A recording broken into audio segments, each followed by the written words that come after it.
9's Hannah Lawrence. Hannah was there as Marsh returned home today. Hannah. Calvin, Latricia, this is where the Tri-State Crematory used to operate. It's just off of a back road off Highway 27, and this is where Brent Marsh's mother lives. It's where he returned today. After 12 years behind bars, this is the first time Brent Marsh returned to the place where investigators worked for weeks recovering human remains. This a source of pain for many who had a loved one sent to the crematory here.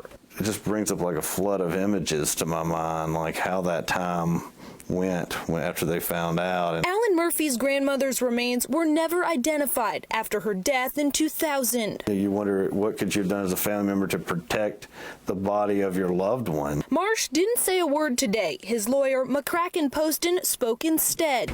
Brent never complained. He never whined. He never asked, well, why aren't you getting me out on parole? Murphy is an attorney. He filed the first lawsuit against the Marsh family and ended up representing around 1,800 people in a federal class action suit naming the Marshes and the funeral homes that sent bodies here. One of the depositions was a man who had been released from prison to die of AIDS at home, in a trailer.